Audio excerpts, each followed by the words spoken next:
Thomas has the honour. He is the senior Kealy, and I would call on him, Kevin, now to say a few words.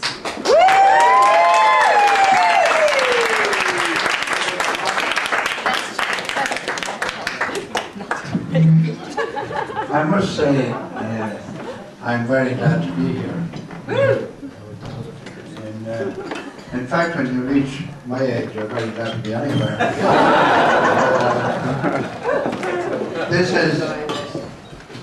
This is the second time now in which I have been fingered for this particular operation. And I must admit that I'm beginning to find it slightly addictive. In fact, already I'm looking forward to 3 years' time.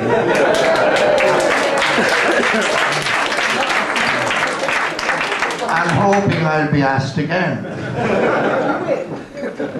And I'll agree. It's difficult to know what to say at a gathering like this, but have you ever wondered where all these Kealys came from? Excuse me. I remember many years ago my father met a Franciscan friar who put himself forward as a genealogist and offered to trace the Kealy family for him. And after a while he came back to my father with the result of his researches, and they were that the Kealys were a branch of the O'Driscoll family in Cork. And there was some kind of altercation down there, and they had to flee Cork, and they headed up into the Slieve Bloom Mountains. And he adduced various arguments as to the validity of this theory. So there the matter rested for many years, until later on my uncle Stephen undertook some research, and he came up with the view that the Kealys were at one time keepers of the purse for the kings of Connaught.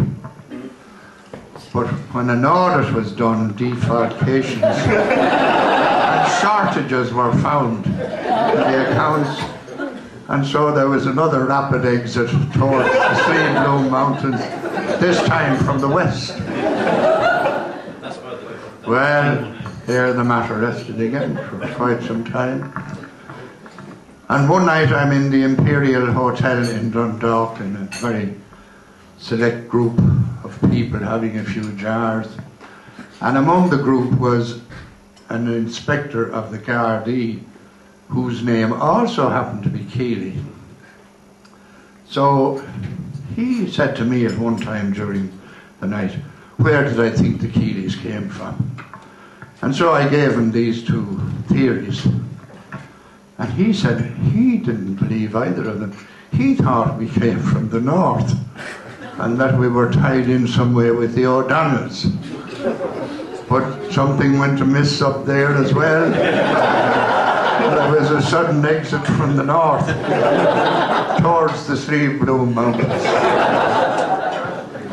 Well, there's a little fella called Richie, I don't know what his second name was. He was a taximan, and he was sitting in the corner listening to all this. And he piped up and he said, I don't know the hell where you came from. He said, well, one thing's for sure, you're running away from something. Well, last Sunday, Maura and I and John over here and Michael, we took a nostalgic trip up to Old Phil, where we all originated from, and where I spent my time as a small boy.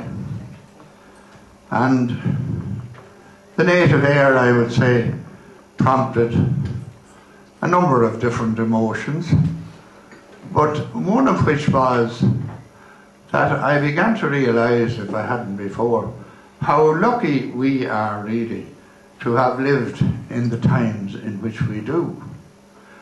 Because we are living in relatively affluent surroundings with the normal comforts of life, and we live in peace. But that wasn't always the lot of our forebears who had a much more primitive existence, shall we say, and suffered deprivations and hardships that we have never had to face, really. That's not to say, I suppose, that they were unhappy, because what you never had, you never missed, I suppose. And those of you familiar with Oliver Goldsmith will remember he spoke of the simple pleasures of the poor.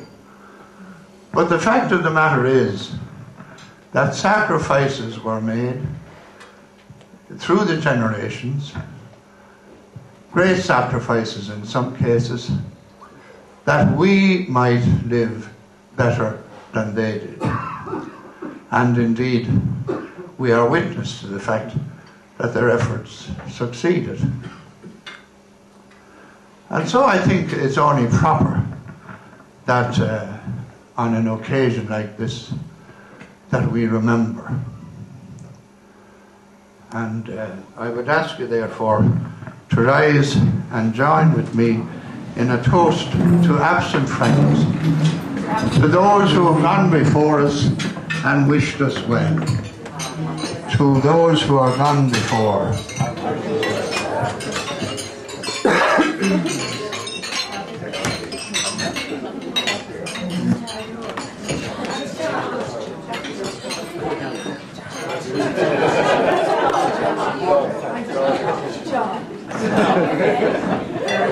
Now, before I sit down,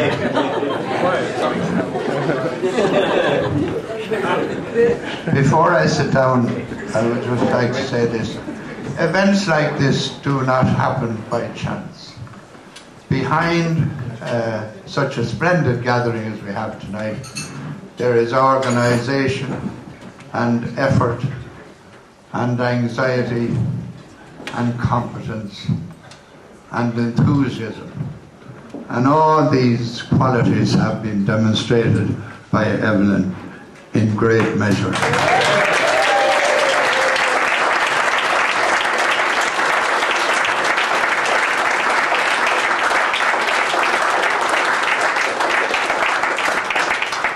The fact that we have such a gathering tonight is ample testimony to how successful her first effort was 3 years ago.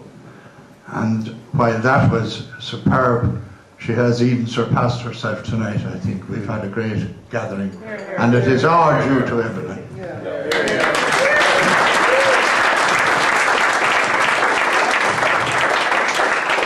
On your behalf, then, I would like to present her with a small token of our gratitude and appreciation. And in doing this, I would also ask her to convey the good wishes of us all to Joe for a very speedy and complete recovery.